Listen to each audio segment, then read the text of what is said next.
Salamatos, Baruch Hashem. On a le srout extraordinaire de pouvoir continuer le Chok HaEmuna. On est le 29 Adar dans le cycle annuel Baruch Hashem. On a bientôt fini la moitié de 6 livres du Rav Arush. Ashrenu Matov Chalkenu, on continue avec le Shana de la foi. Osher, Osher.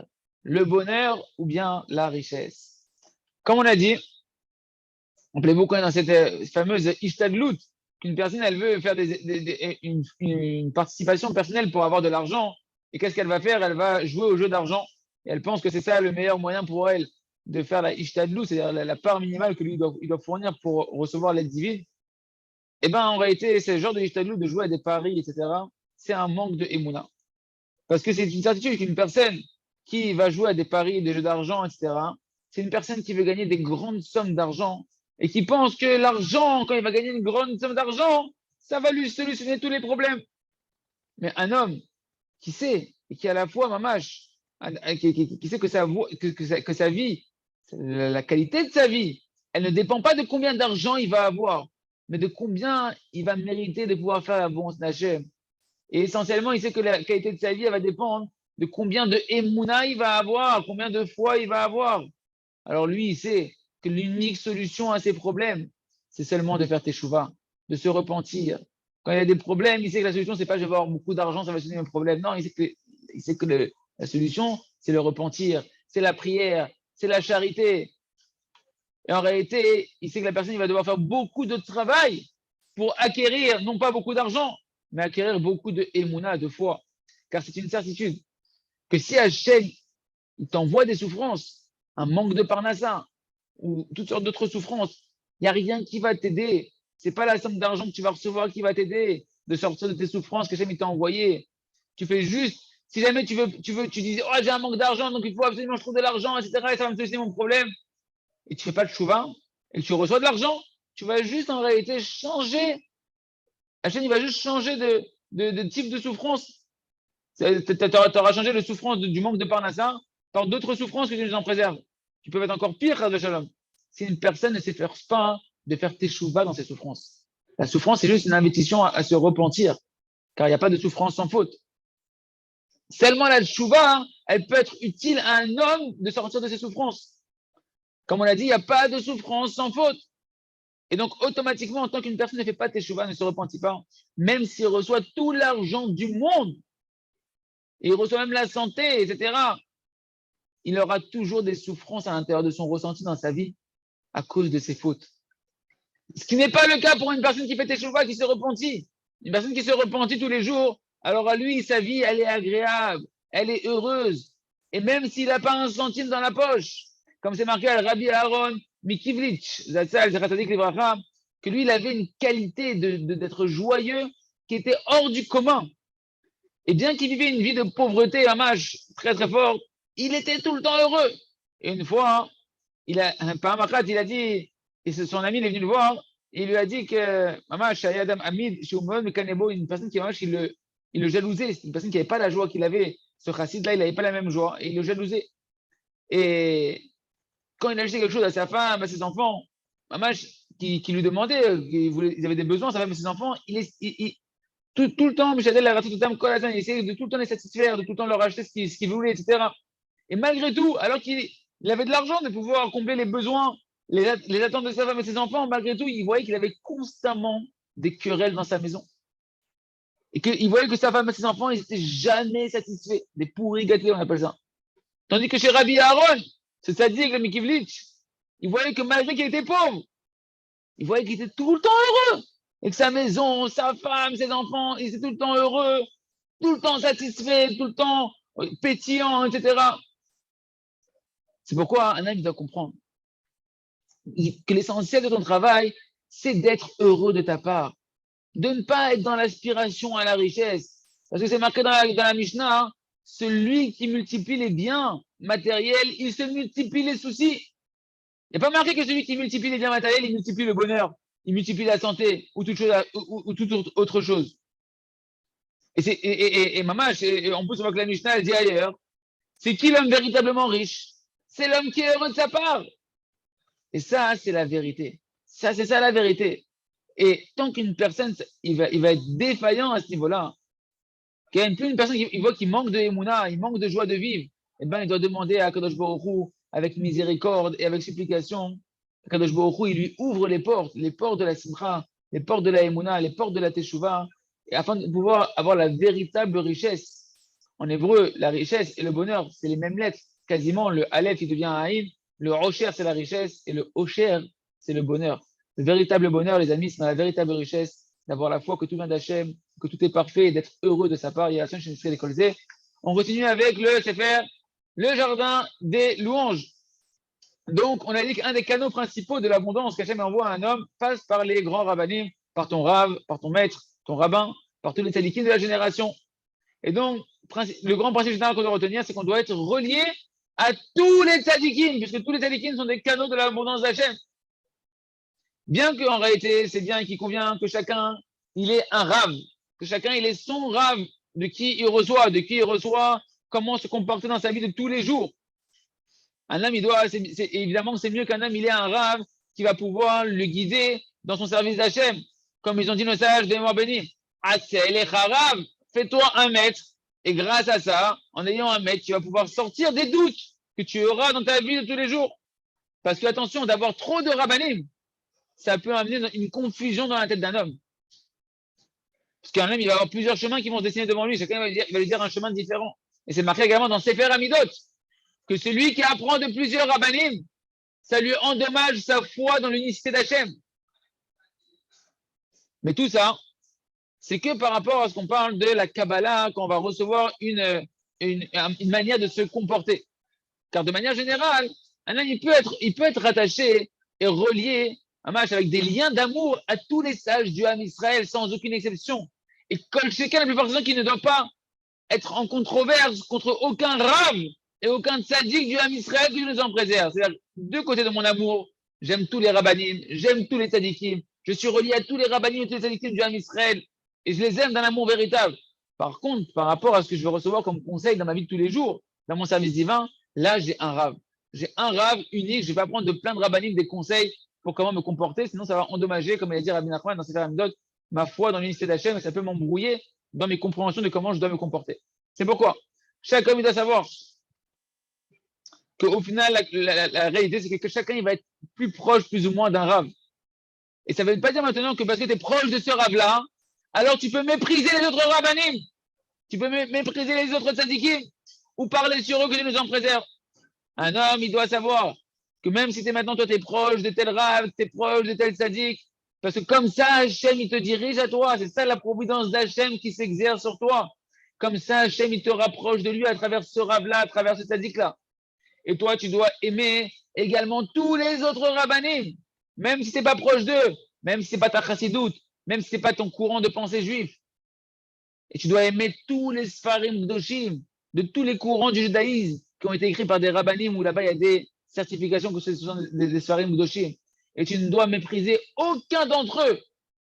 C'est pourquoi un homme, il doit faire attention de ne pas se fermer les canaux de l'abondance énormes que sont les tzadikim et les rabbanim et les sages du Ham Israël.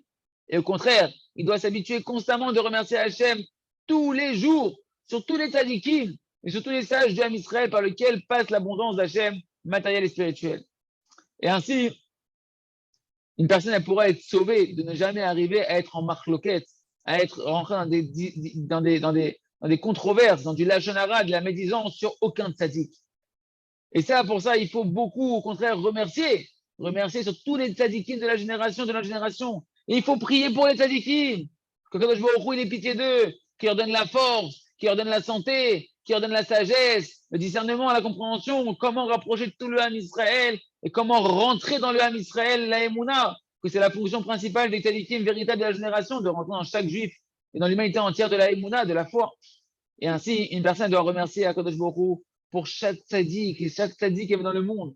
Qu'Hachem, il a descendu dans le monde la Neshama, l'âme de tel tzaddik, qu'à travers lui, il s'est passé tellement de bienfaits dans le monde, tellement de dévoilements extraordinaires dans le monde. Comme par exemple l'histoire du Chosé Miloublin, que pendant 15 ans, le Chosé Miloublin, pendant 15 ans, il disait tous les jours à Kadosh Baruch Hu, merci pendant une heure de remerciement tous les jours, d'avoir descendu la Neshama de son maître qui était Rabbi Elimelech Minjans. Tous les jours, regardez la puissance de la reconnaissance. 1 heure, il remercie Hachem, qu'Hachem, il a fait descendre dans sa génération à lui, la Neshama, de son maître qui était Rabbi Eliezer Benizens. Et comme ça, en réalité, chacun, il doit apprendre à remercier tous les jours à Hachem. Sur tous les tzadikim qui t'ont rapproché.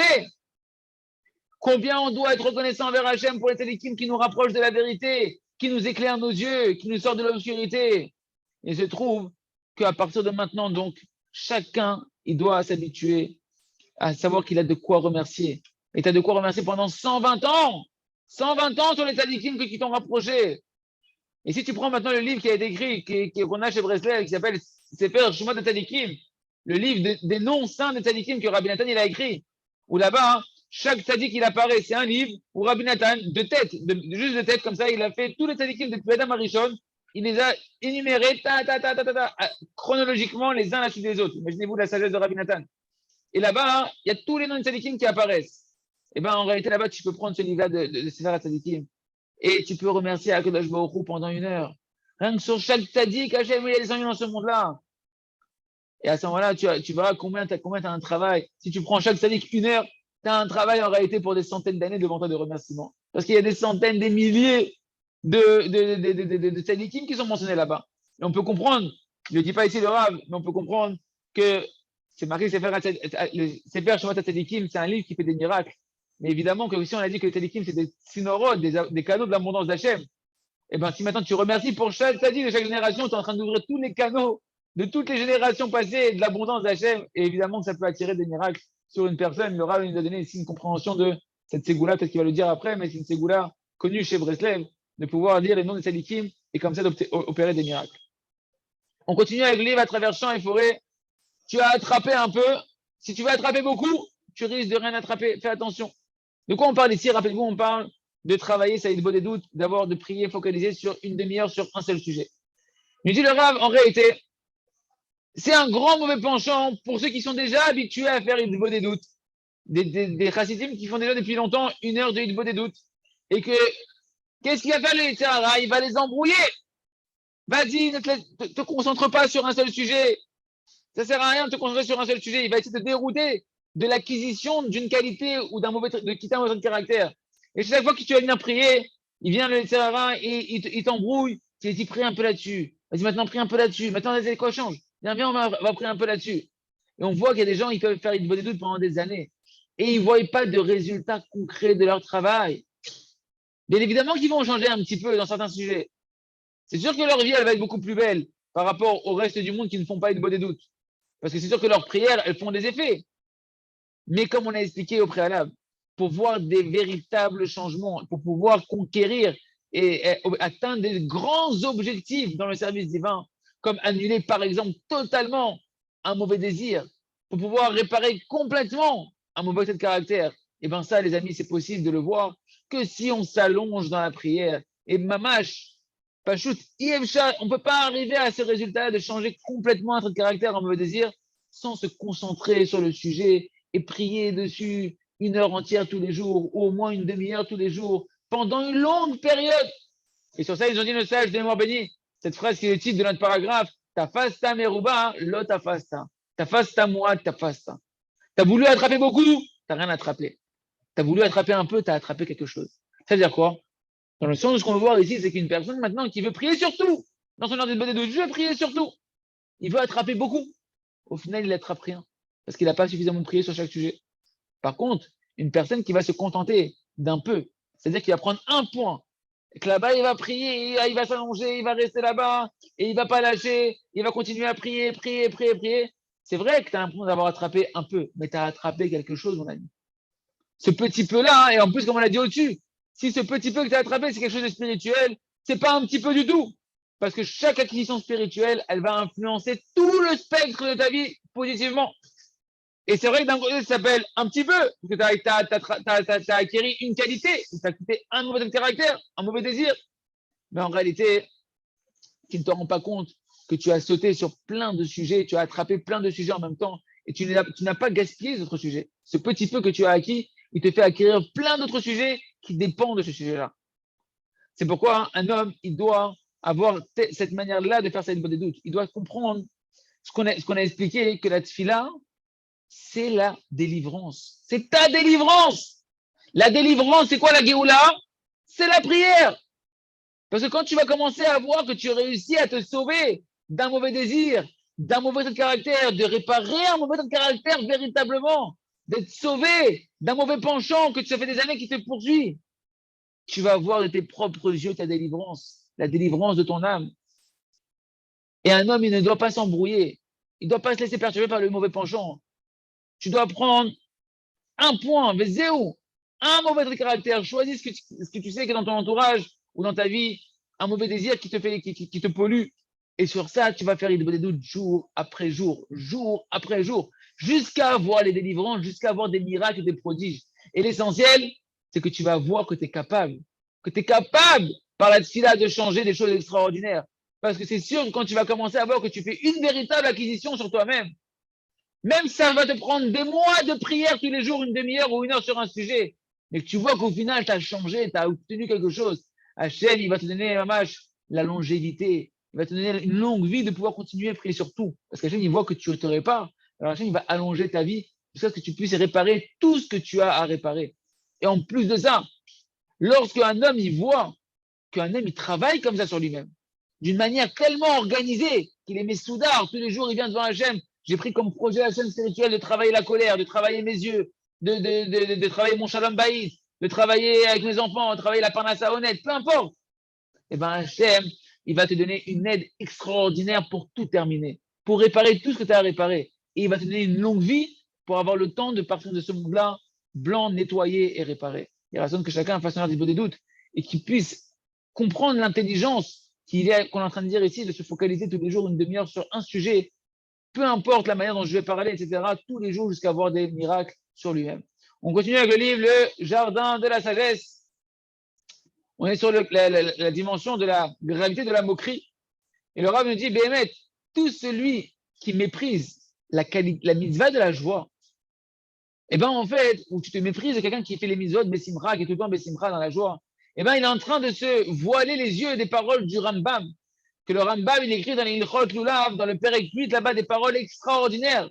Et il nous dit, d'ailleurs, c'était ça hier, il me semble, au Rambam, pas par rapport au cycle annuel du Rokai Mouna, mais par rapport à notre. Ce soir, la du Rambam. Avec ça, on dit, c'est marrant, on dit les paroles du Rambam dans notre à nous, où c'est la du Rambam. Et il nous dit, le Rambam, écoutez bien, la joie qu'un homme va ressentir dans la pratique des mitzvot, dans l'amour d'Hachem qui lui a ordonné de faire la mitzvah. Ce travail-là, c'est un grand travail, nous dit le Rambam. Et tout celui qui s'empêche de cette joie dans l'accomplissement des mitzvot, eh ben, il convient qu'il soit puni. Comme c'est marqué dans les malédictions que Dieu nous en préserve dans Sefer Devarim, chapitre 28. Pourquoi toutes les malédictions s'abattent sur toi? Parce que tu n'as pas servi Hachem, ton Dieu, dans la joie et dans la gaieté de cœur. Et tout celui qui s'enorgueillit et qui veut en réalité prendre les honneurs pour lui-même, nous dit le Rambam. C'est-à-dire quoi? Qu'il se pense il pense que c'est pas son kavod, qu'il pense que c'est pas son kavod, c'est pas son honneur de se mettre à danser en faisant une mitzvah, que c'est honteux pour lui. Il dit le Rambam, eh ben, ce n'est qu'un fauteur et un idiot, un sot. Et sur ça, nous dit le Rambam, Shlomo Amelech nous a mis en garde. Al tithader lifnei melech, ne te paraît pas splendide devant le roi, tu es devant le roi ici. Et tout celui qui sait au contraire, nous dit le Rambam, se rabaisser, être léger avec son propre corps, Ken, dans des moments de simcha, tu vas te sentir que tu n'es rien du tout et que oui, tu vas danser pour Hachem. Et bien, nous dit le Rambam, c'est lui qui est un véritable grand. C'est lui à qui revient les honneurs. C'est lui qui sert Hachem avec amour. Et c'est pour ça que David Melech Israël, il a dit,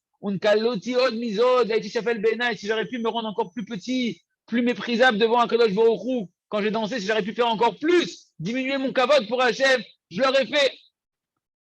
Il nous dit le Rambam, il finit en disant, on ne peut, il n'y a pas de plus grande grandeur et d'honneur que de servir Hachem Bessimcha.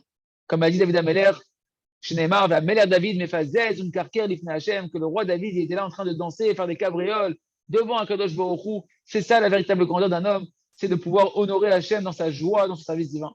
En résumé, un homme, il doit être très très fort et très courageux, très vaillant, d'avoir foi dans ce qu'il est en train de faire dans son service divin et de ne pas se soumettre devant les moqueries des créatures qui peuvent se moquer de ta joie de vivre dans ton service divin. Parce que lorsque tu te soumets aux moqueries, en soi-même, c'est une moquerie ce que tu es en train de faire. Tu dois être au contraire fort dans ta foi et dans ton intégrité, qu'au final, tu réussiras. Et sur toi va s'accomplir le verset Sochek, Mishet Sochek Acharon, on verra bien, rira bien, qui rira le dernier. Ah, Baruch Hashem, Ashrenu, Atov Chalkenu, on termine avec le Sefer. Or Chadash al Zion Taïr, Benishke Kulano Bimer Aleo. Ah, cette nouvelle lumière de l'éclairage de la prière, cette dimension de quand on veut changer, de crier comme sur la vie ou la mort, pour changer spirituellement. Rabbi Nathan de Breslev, on voit que Mamash, il ne va pas se limiter dans les descriptions, Mamash, dans les matérialisations dans son imaginaire, comment il va prier spirituellement, il va véritablement faire des dessins pour concrétiser dans sa tête la détresse spirituelle dans laquelle il est, pour que son cœur, il ressente le danger terrible. Et il nous apprend dans ses prières, dans l'écouter de Philot, Rabbi Nathan de Breslev, comment on doit réveiller notre cœur dans la tfila, dans chaque prière spirituelle. On ne peut pas prier en marmonnant, en étant à moitié somnolent, pas du tout. Regardez comment il prie Rabbi Nathan dans la tfila 31 de l'écouter de Philote. Maître du monde, toi tu connais l'amertume de mon cœur. Tu sais quels sont les malheurs de mon âme, combien elles sont nombreuses, énormes, que c'est impossible pour moi de les supporter tellement elles sont douloureuses. Tu sais combien d'amertume et de soupirs et de détresse abattent sur moi. Baruch Hashem. Les amis, je n'ai pas la suite. Il me manque une photo. On continuera les versets Hashem demain.